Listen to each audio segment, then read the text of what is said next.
Hey there, listeners. My name is Denis Gianoutsos, and welcome to the Leadership is Changing podcast. I'm your host, and I've got a wonderful guest that I actually interviewed, and his name is Dr. Alex Vincent. You may have actually recalled that name from a previous episode that I did with him about 3 years ago, actually, and it was on episode 19, I think of it, off the top of my head. But this episode is called The Essence of Leadership, and Alex is the Vice President of Leadership Transformation at Max Coaching by Design. Now, Alex and I have actually worked together quite a lot with leaders around the world. And we're both, coming from a strategic global leadership development space. That's where we've both worked in. And the thing is that we had a fascinating discussion here, both Alex and I. We talked about leaders and organizations and how they need to take a cold, hard look at themselves. The other thing too, Alex talked about the 3 levels of human development, how to set up for success and what to do there. But then he shared this concept about the 2 mountains, and it was fascinating. It was fantastic. So what I'm going to encourage you to do is take notes if you can. If you can't, then listen to it again, but listen to it now and then listen to it later on when you can take notes. But enjoy the interview. Welcome to Leadership is Changing. Each week, we and our guests provide information and insights through exploring leading change. This is taking your leadership to another level by finding the balance between executive excellence and personal well-being through stories that inspire real change. It's time to adapt in our fast-moving world when leadership is changing with your host, Denis Gianoutsos. Hey there, listeners. Welcome to another wonderful episode of the Leadership is Changing podcast. Great to have you here with us. And, about 3 years ago, I interviewed a gentleman by the name of Alex Vincent and had a great conversation. And I've actually asked Alex to come back as a guest because I'm really keen to understand from him what he has seen and how things have progressed, because life has moved on, of course, in 3 years. And so, Alex, a massive welcome to you. Oh, Dennis. Yeah. Thanks for inviting me again. And I'm always happy to have a conversation with you, whether it's offline or online. So yeah, happy to be back with you here today. Excellent. So, Alex, today, give us our audience a little bit of an understanding about what are you doing today in business? Yeah. So currently I'm a consultant working with different teams and different organizations, really focused on team coaching. So really enhancing team dynamics and team performance. Also working in areas related to team resilience, to also culture analysis, and culture enhancement within organizations. So that's where I'm spending a lot of my time these days. There's always that saying out there, I think it's culture eats strategy alive. I think that's the right way of saying it, or how it's said. What do they mean by that, and what are you seeing out there in the market today?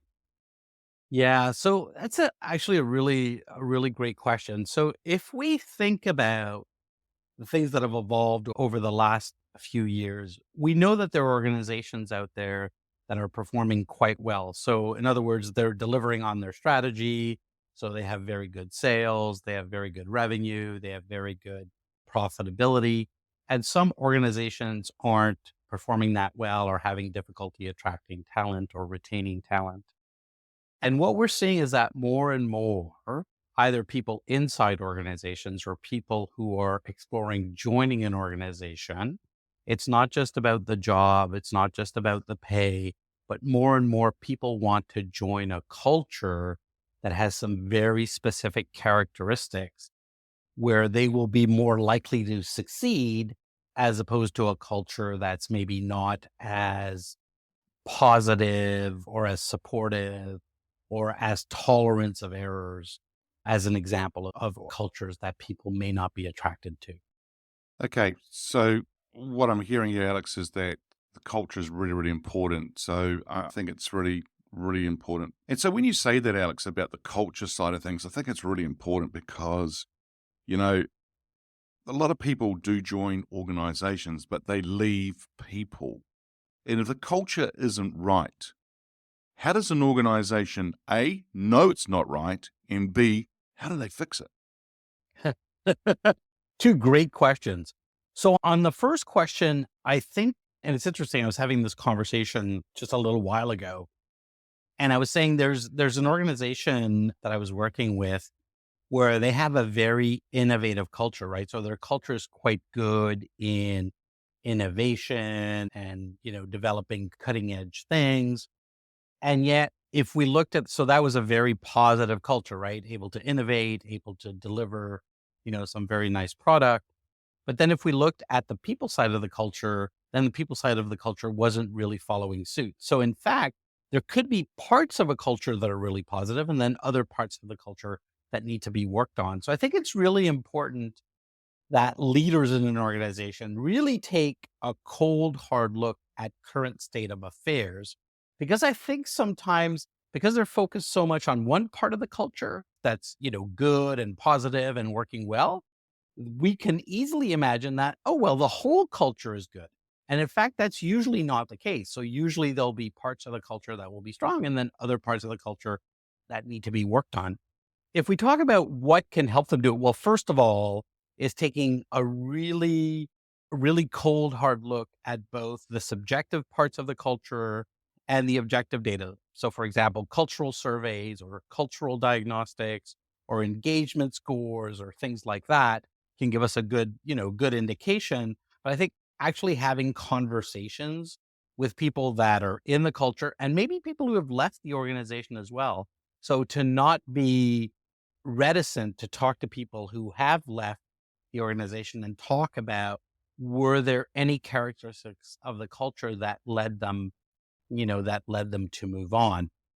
And I think it's important at that point, once this cold, hard look has been taken, to really then say, okay, how do we help evolve our culture? Because maybe the culture was good for many years, but with everything that's changing in the environment and in the context, and in a whole bunch of industries, it's always important to say, well, how do we continue to evolve our culture so that it's actually going to help us to get where we want to go as opposed to being a hindrance, and that we can attract and retain people so that culture can be that differentiator where people want to join us, not because of what we sell or what we make or what services we provide, but really to be part of a culture that's positive and is allowing people to be themselves. So I want to talk a little bit more about that aspect of cultures now that are becoming more prized.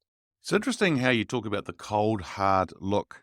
I think it's the cold, hard look at themselves and they need to look in the mirror. However, Alex, I see sometimes that a lot of organizations tend to put their head in the sand and they sort of want to do a tick in the box type scenario. Oh, yeah, we looked at our culture, but are they willing to do something about it? Because one is to actually get the feedback, two is actually to acknowledge it, but three, which is really important, is to do something about it. Are you seeing a lot of organizations who are just sort of playing lip service to it? And are you seeing those who are actually very serious about it and actually doing something about it? And what kind of results are they getting? Mm.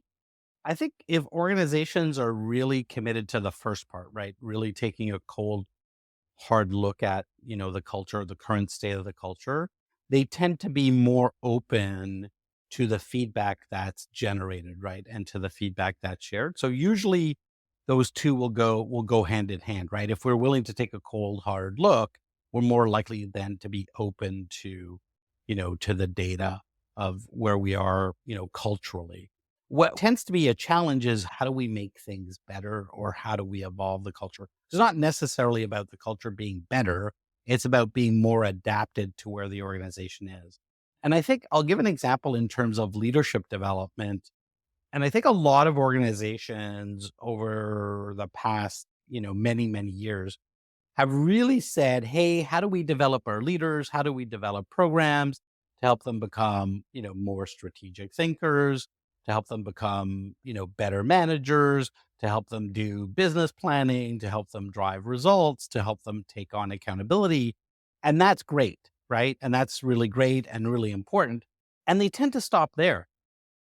But culture tends to live or not live. It tends to live in terms of how people interact with each other, right?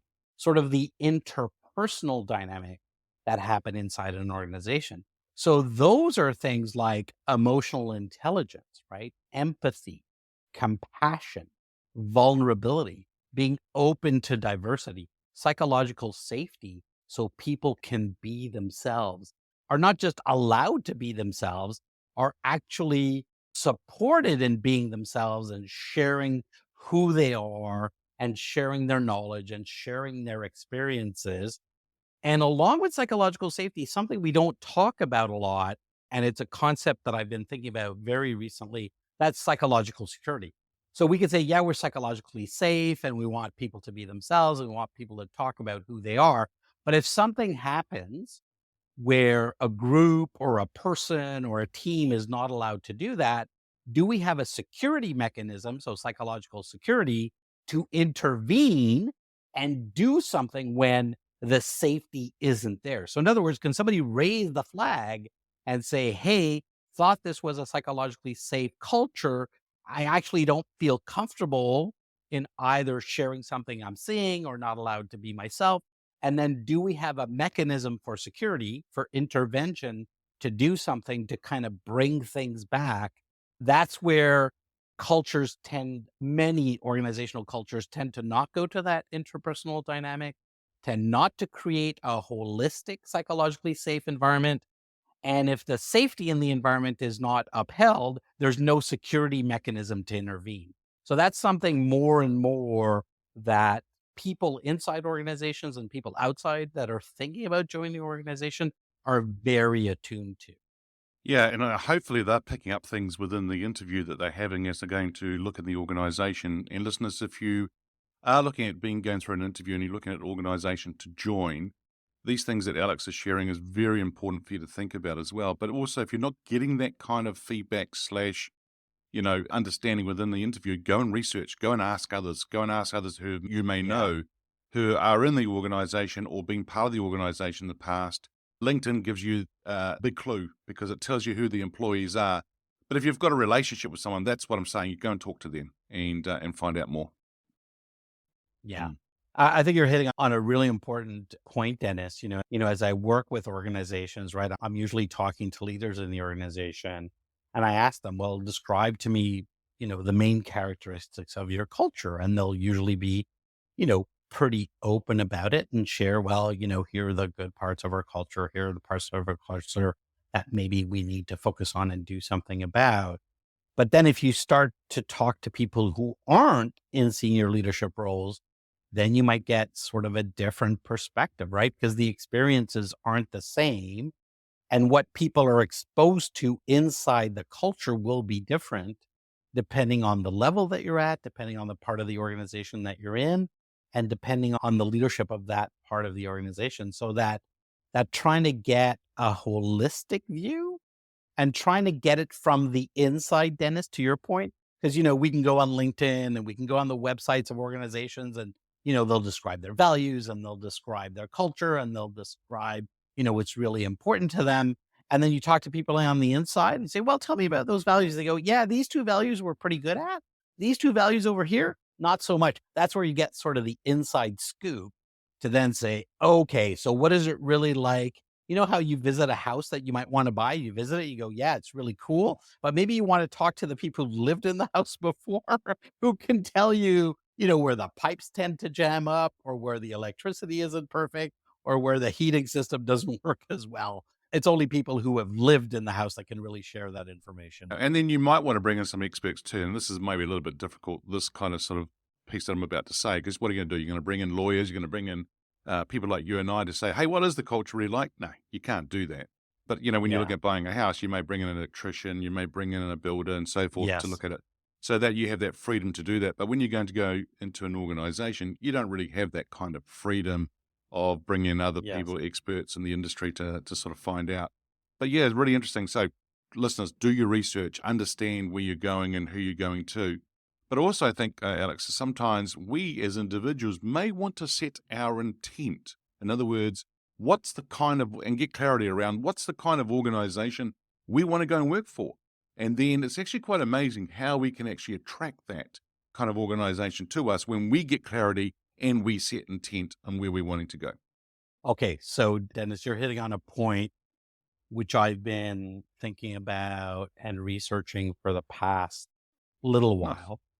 And it's about this three levels of human development, right? So the first level I've talked about, and I'll call it IQ, right? So to develop IQ, it's all the things I talked about, environmental scanning, business planning, driving results, sales performance, customer satisfaction, all of those things. That's level one. Level one actually doesn't influence the next two levels I'm going to talk about. So level two, which is the EQ interpersonal dynamic that I talked about earlier, that's really about starting to have an open heart in connecting with other people and connecting with other people so that we can help each other grow, right? And I'll come back to a two mountain metaphor that I've been sharing with a few people over the past little while. But that second level, so the EQ level actually influences the first. So we can actually influence the way that we go about driving the business depending on, the interpersonal dynamics that we generate and maintain. But the third level is the level that you were pointing to. And so if we think about the intellect level, level one, we think about the emotional level, level two, the third level is the level of essence. And that's a level where organizations have not, for the most part, have not dared to tread. And that's our personal vision. That's our personal purpose. What's my mission that I want to give myself for my life? That's really about, how do I get to the core of who I am? So it requires a lot of self-awareness. It requires what's my intention? So what's my intention in my job? What's my intention in my life? How do I get to where I want to go to so that the end of the road, if you will, I can say I really contributed in the way that was really important to me. So what are my values? What are my motivators? What really allows me to get to where I'd like to go in my own life? So that's where the two mountain metaphor, I think, is a really nice one. So the first mountain is really about the mountain where I get promoted. I can go, from the level of a team leader to the level of a manager, to the level of a senior manager, to the level of an executive. I can help the team perform really well. I can help the organization perform really well. So we're driving revenue, we're driving profitability. That's the first mountain. And so we may or may not get to the top of the first mountain. I don't want to bring up rugby because I know that's a sensitive topic, but there are all kinds of things that can happen that can prevent us from getting to the top of the first mountain. But the second mountain, which is right next to the first one, is really about how do I grow as a person? How do I help others grow as a person? So no matter where we get to on the first mountain, we're developing, we're growing, we're living our passion, we're living our mission. We're actually helping other people grow, actually helping people become, better professionals, better team members, better humans, if you will. And where we get to at the top of that second mountain can actually be more important than where we get to at the top of the first mountain, because it's not about rewards and recognition or prizes or promotions. It's really about growing as people and helping others grow as people. And that's where having that coaching mindset, that holistic development mindset can really be useful. It's helping ourselves and helping others, getting to the essence of who we are and helping that essence to come out as much as possible day to day to day in our organizations, but also in our life. I love it. I love it. And so I'm actually picturing two mountains here. So, Alex, I got a sort of clarification question from my point of view. So, when you're saying two mountains, you've got the first mountain and the second mountain. Are they two standalone mountains? Is number one, or are they a stepping stone mountain to those? So you go to one mountain and then you go to the next level of the other mountain. Which way is it? Oh, yeah. Well, that's interesting. I think both can be true. The way that I think about it is you could be going up that first mountain, right? Being successful and the organization is successful and the team is successful and not really growing and not really evolving. So you could be sort of, three quarters up at the first mountain and still at the bottom of the second one because your self awareness is low. You don't know where your strengths are. You might not be tapping to them. You're not really clear on what your values are, or you're putting your values to the side because you want to get the big job and the big promotion. And I've worked with leaders where they've gotten the big job and the big promotion. And then they come to me and they say, Alex, I'm not really satisfied or really happy in my job. And I'm successful. I'm making money. I'm getting bonus. I'm getting Yeah. promoted, but I'm really not that happy. And we're seeing that more and more and more, especially since the pandemic, where people have actually gone back and said, is this really what I want to be doing with my Mm, life?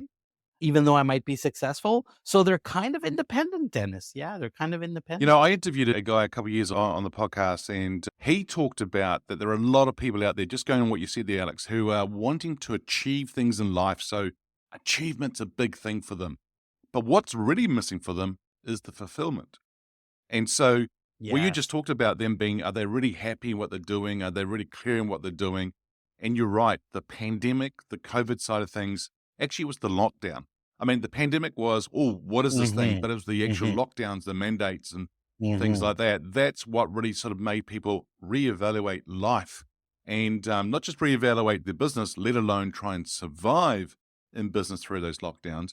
But hey, as a human being, is this really what I want to be doing in life? Because life is short.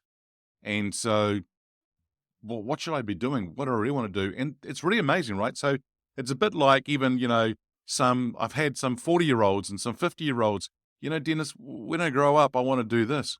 I'm like, hey, you haven't got much more time left. Get on with it. What do you mean grow up? But that actually says a couple of things to me. So one is they're not sure where they're going in life, but also they're not mature Mm, enough yet to do certain things, to go to different mm. levels, and they need to grow, going back to what you talked about in the second mountain.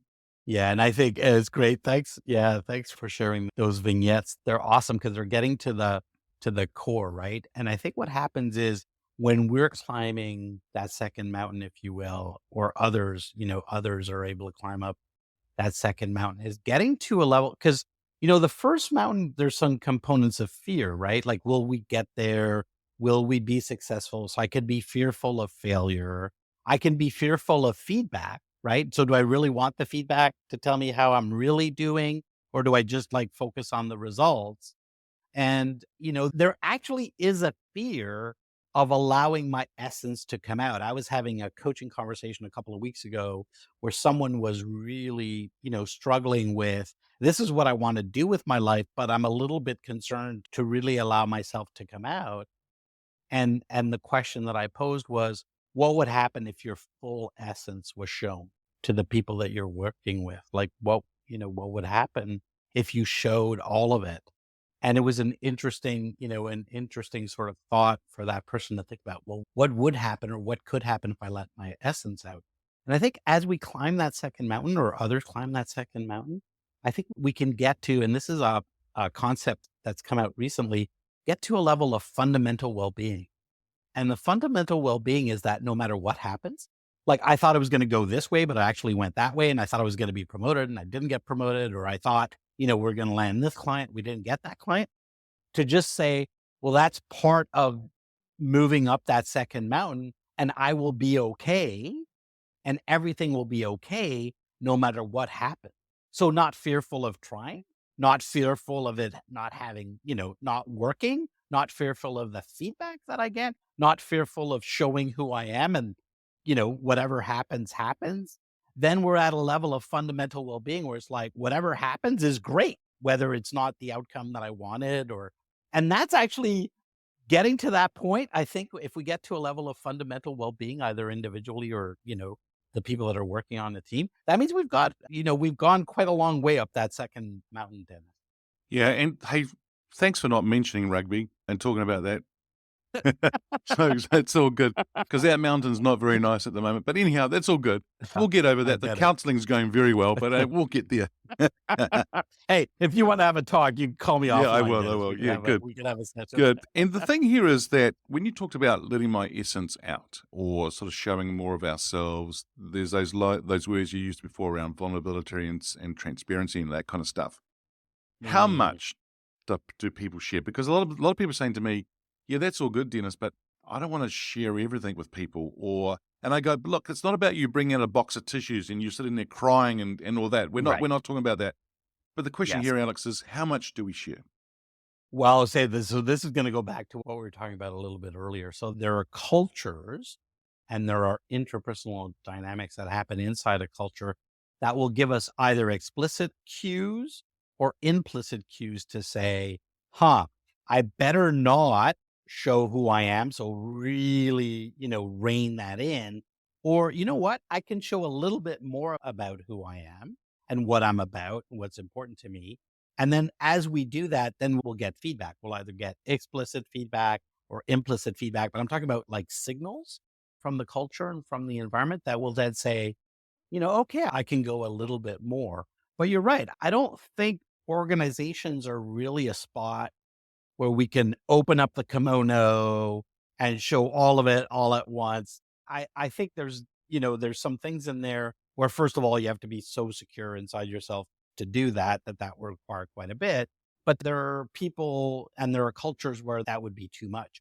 I think what's important, Dennis, and this is another thing that I've been fortunate enough to experience, is I'm part of a coaching circle. And the people that I'm in this coaching circle, none of us are in the same organization. We're from all over the world. So there are people in the Middle East and there are people in Europe and there are people in the Americas. And this is a place where each of us and all of us can really show more about who we are, talk about our lives, talk about what's important to us, talk about what's going on for us. And everybody else is just there to observe us as a human being, as opposed to, well, Alex is in, consulting, or, Dennis is, developing leaders.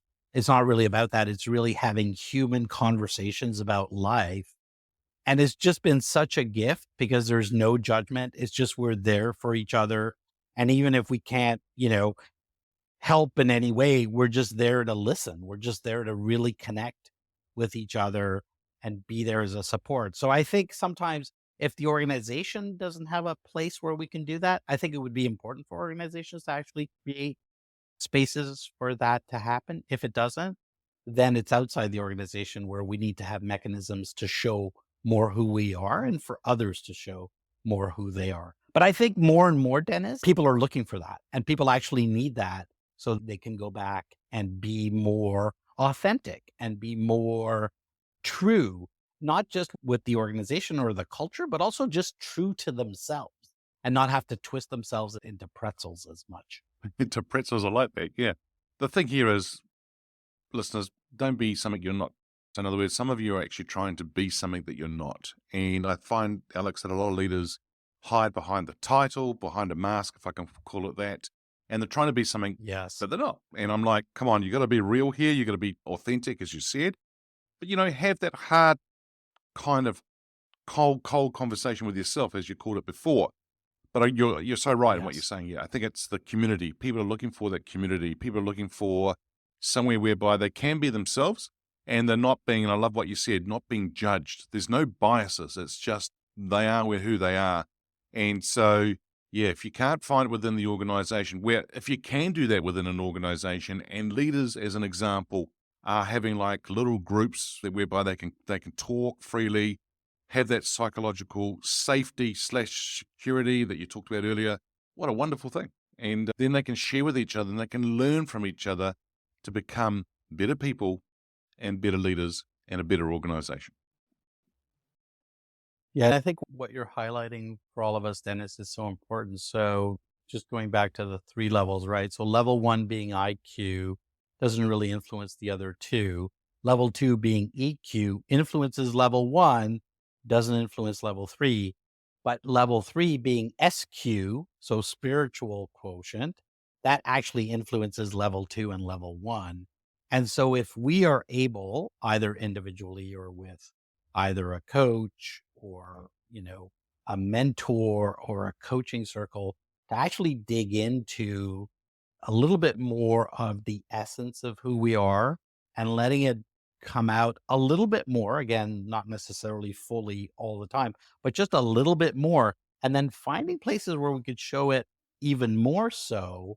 I think it's just going to change the nature of our leadership, and it will change the nature of the interactions that we have with people. We'll listen more, we'll have much more empathy present with us, and we'll be sort of showing up in a different way. So even though we might be engaged in the same role and, trying to drive the results and trying to help the team and trying to help the organization and help our clients, it will just have a different feeling to it. It would just have a different impact to it because we will have done, some of that work on level three. And I think some organizations, Dennis, and this is what's really creating a lot of hope for me, hope in the sense of a lot of organizations are thinking, hey, we have to do something more on that level three, what does it look like and how do we scale?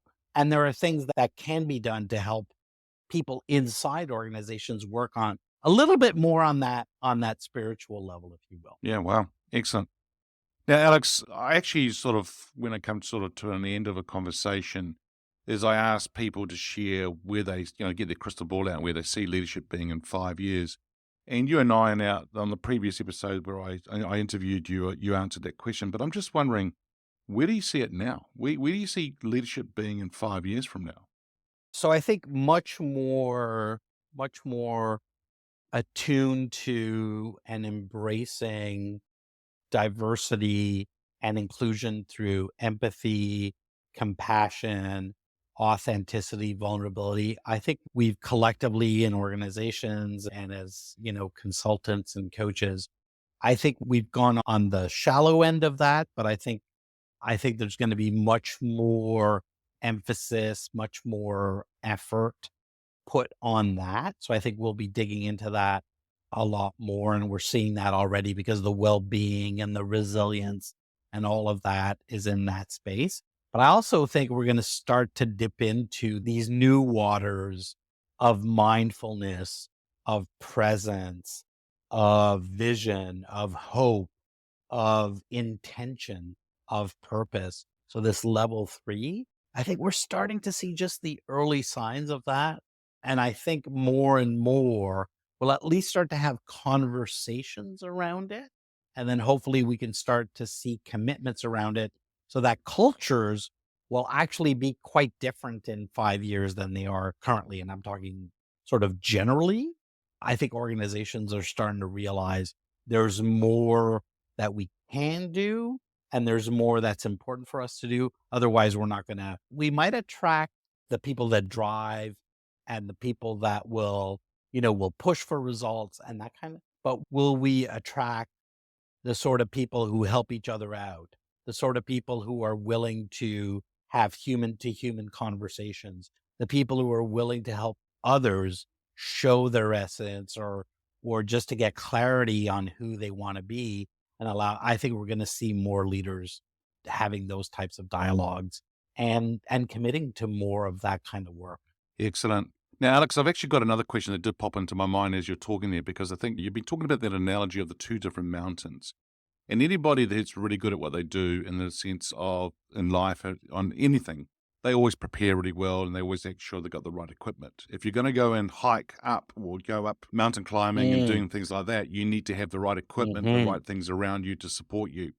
As leaders start to think about those two mountains that you talked about in today's episode, what are some things that they might need to put in place? One, two, or three things that they need to have as equipment, as support, whatever they need to help them set themselves up for success. That's a really good question. So I think one of the things which I share a lot with my clients, whether it's team coaching or individual coaching, is for leaders to have a journal. And as a leader to have a journal to actually write in pretty much every day and to talk about, what's important to them. How are their values being demonstrated? How is their purpose becoming clarified? What's happening that's challenging them? What's happening that's supporting them? Who's around them in their environment and who's helping them be successful and who maybe is not helping them to be successful? I think journaling is a really, really important one. I think and then the one I've mentioned, so I'll go to that first, is having that coaching circle, 5 other people, 4 other people, where you can have a human to human dialogue. And whether it's people inside the organization or people outside the organization, I think it's important to have people that you connect with at a human level and being able to hear what's going on for them in their lives and for you to be able to share what's going on for you in your life. I think we will need more of those types of things inside organizations, but until they really start, to show up, I think it's going to be outside. And then the third thing is having mindfulness practices. So daily mindfulness practices, whether it's a sitting practice, whether it's a meditation practice, whether it's a focusing practice. I mean, there are kindergarten or elementary school children where they're doing what they call these focusing practices, right? But really what they're doing is they're doing mindfulness practices, and they do them daily. They do them for 10 minutes. The little kids, you can't have them do, an hour long meditation practice, but we can do that as well. So 10 minutes a day, either 5 minutes in the morning, 5 minutes at the end of the day, just to be able to reconnect with how I'm feeling, what's going on for me. I think those are three key practices that I would recommend for anyone who's listening to this podcast. Excellent. So, Alex, if our listeners wanted to get hold of you, where's the best place for them to go? On LinkedIn, through LinkedIn will be the best place to reach. Excellent. And what we'll do is, listeners, we'll put that in the show notes. So you've got Alex's actual link on to LinkedIn. So that's all good. So, Alex, once again, it's awesome having you on the episode or on the podcast. Thank you so much for joining me today. It's been a real pleasure talking. Well, Dennis, as always, it's great talking to you, whether online or offline. I look forward to our next conversation, and thanks for the invitation. Excellent. Well, there you go, listeners. That's another wonderful episode on the Leadership is Changing podcast. Hey, what mountain are you climbing today? Is it mountain 1, mountain 2? Are you looking at the IQ, the EQ, or the SQ? What do you need to work on for you to be the best leader that you can be and create yourself a community? Get around people who can help you, who are interested in you, who are going to look at you with no bias, no judgment, but it's wonderful to have people around you to support you. Hey, thanks for joining us. Until next time, bye for now. Thank you for listening to this episode of Leadership is Changing with your host, Denis Gianoutsos. Each week, we and our guests provide information and insights through exploring leading change, inspiring executives and leaders to adapt and lead a bigger game in a fast-moving world.